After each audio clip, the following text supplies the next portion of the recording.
Alors, j'ai voulu vous donner un petit bonus, un peu de laboratoire advisor dans votre cours Buffett. Vous savez peut-être que j'ai un cours qui existe, qui donne 5 UFC, qui est sur Laboratoire Advisor, puis que j'enseigne le PalTrack Laboratoire Advisor depuis 20 ans. Et j'ai voulu en même en glisser un petit peu dans le cours de Buffett parce que je trouve que c'est important de pouvoir faire le lien. C'est le fun d'apprendre sur Buffett, c'est le fun d'apprendre le style valeur, mais au final, vous êtes conseiller financier, planificateur financier. Au final, on vend des fonds communs de placement. Peut-être que vous êtes dans une institution financière, peut-être que vous avez accès à tout, je ne le sais pas. Donc, je vais vous donner un truc au niveau de Laboratoire Advisor, comment plus regarder les fonds valeurs, quels sont les différents éléments à regarder. Donc, on y va. Alors, présentement, ce que vous avez en arrière de vous, en avant, à côté de moi, c'est l'écran de Laboratoire Advisor, bien évidemment, et je vous amène sur l'endroit, ce qu'on appelle fondement, c'est l'écran de base que vous avez, et je vous amène plus spécifiquement sur ce qu'on appelle la matrice de style des actions qui est possible d'avoir. Donc, cette matrice de style des actions-là, vous allez voir différents fonds.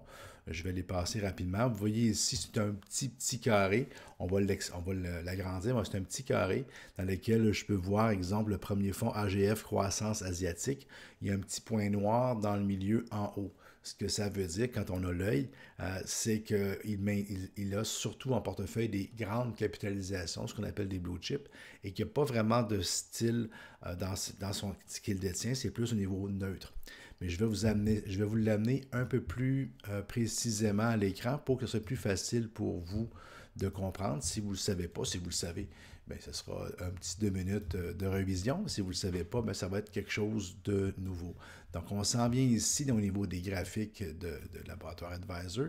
On ne fera pas le tour de tout, ce n'est pas l'objectif, mais on va aller directement sur ce qu'on appelle la zone d'appartenance. Et présentement, ce que j'ai à l'écran, c'est le petit carré, mais agrandi beaucoup. Et juste sur le côté vertical, autrement dit la ligne du bas, du moyen et du haut, on voit que c'est marqué petite cap, moyenne cap, grande capitalisation et macro capitalisation.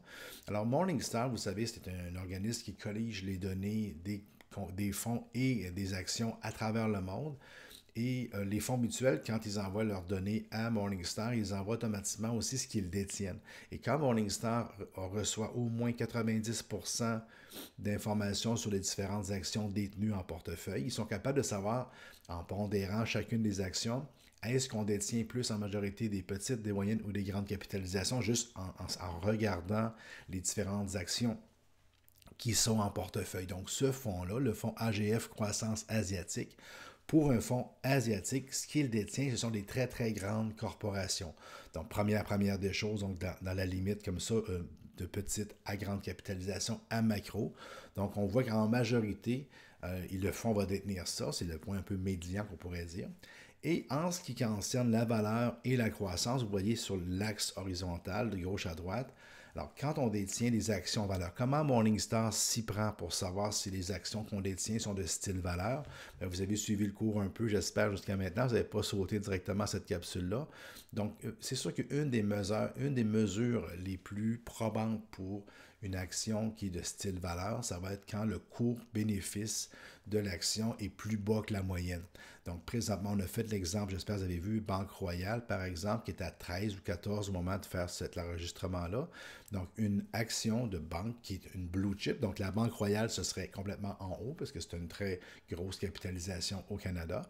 Et elle serait à gauche parce que son cours-bénéfice, entre autres, est le cours valeur comptable, le cours vente, autrement dit, le prix qu'elle se vend par rapport à ses ventes et ce genre de choses-là, la placerait plus dans le style valeur en comparaison, par exemple, avec Amazon, que vous avez vu que le cours-bénéfice était à 350. Donc, Amazon, ça ne veut pas dire que c'est une mauvaise compagnie, bien évidemment.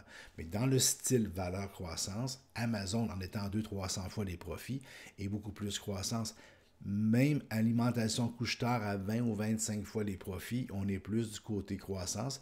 Quoique si on le compare au marché qui est à 25-26, bien, il va être dans le marché, il va être plutôt neutre. Donc, voyez-vous, quand le marché est à 25-26, si une action est à 25-26, on va la considérer neutre parce qu'elle se maintient dans le marché. Si on est rendu à 30, 40 ou 60, on est plus croissance. Si on est à 10, on va être plus valeur. Donc, Morningstar fait ça pour chacune des actions. Donc, chaque action est cotée sur une note de 0 à 100. Est-ce qu'elle est valeur ou croissance? Et après ça, ils vont prendre le fonds et ils vont regarder ce que le fonds détient et ils vont automatiquement mettre ça au niveau de sa matrice de ce qu'il détient. Alors, ça, c'est l'explication de la matrice. Comment je peux faire? On s'amuse, OK?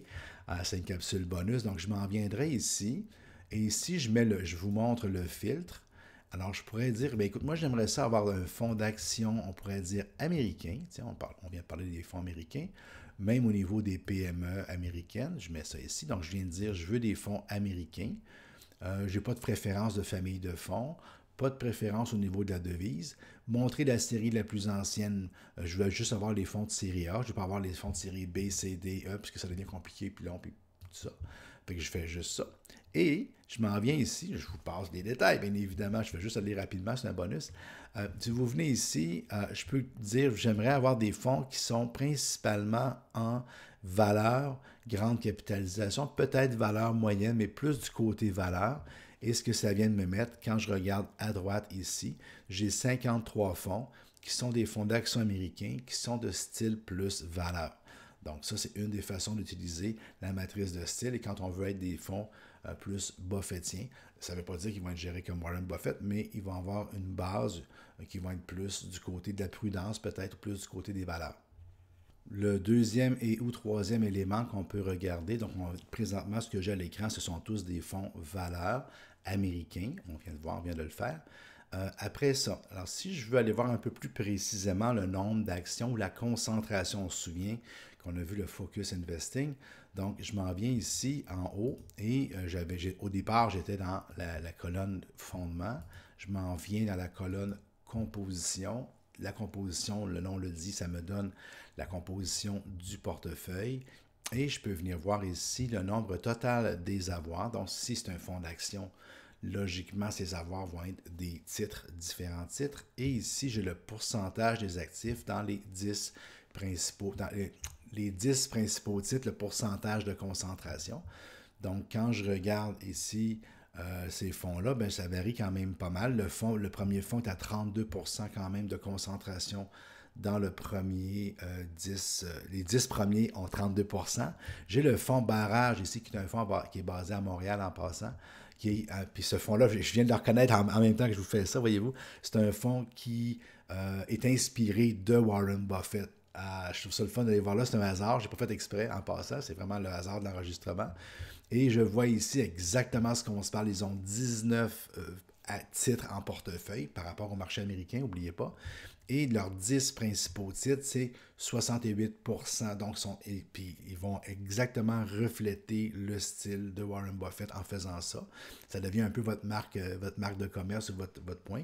Et les autres fonds ici, voyez-vous, on est ailleurs. On est à 89 ici, titres. On est à 2219 ici, on est complètement ailleurs. Ici, j'ai 133 titres.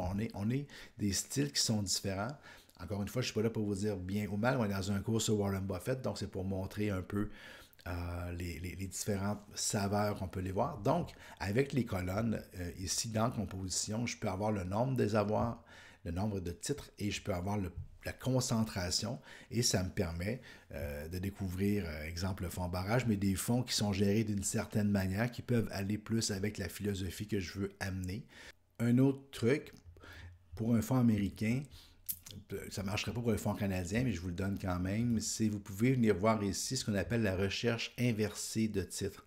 Donc, si vous avez un titre en tête qui, vous savez, qui peut être très valeur au niveau américain, exemple, un fonds qui détiendrait du Berkshire Hathaway, par exemple, ben, je peux me dire ce fonds-là a un petit quelque chose de spécial parce que c'est pas tout le monde qui achète du Berkshire, c'est surtout pas les fonds de croissance pour cet exemple-là. Donc, si je m'en viens dans recherche inversée de titres, je clique là-dessus. Et je pourrais venir dire, par exemple, BRK, parce que je connais le symbole de Berkshire, BRK, et je le vois ici, le BRK A ou le B, peu importe. Je pourrais prendre le B parce qu'il est plus liquide et on en voit plus. Et je peux faire la recherche dans les fonds communs, à savoir, est-ce qu'ils ont du BRK dans le top 10? Donc, un fonds qui aurait du Berkshire Hathaway dans son top 10, il est déjà assez particulier. Donc, je peux voir lancer la recherche, est-ce que ça fonctionne? Il y a quand même 692 fonds qui ont du Berkshire. Je fais ma recherche et voyez-vous, tous ces fonds-là, présentement, bon, ils ont toutes les catégories A, B, C, D, ainsi de suite, mais tous ces fonds-là, ici, que vous voyez à l'écran, ont du Berkshire dans le top 10%. Donc, ça peut être une façon de faire. Donc, y aller ici par l'outil recherche inversée de titre permet de faire une recherche de fonds qui ont une action en particulier. Et dans notre tête, si on se dit, comme moi, ça n'est un exemple, s'ils ont du Berkshire, ben ça peut être, OK, je peux être intéressé ou je ne suis pas intéressé. Ça va dépendre. Mais c'est un autre outil, une autre façon d'utiliser, dans le fond, le laboratoire advisor.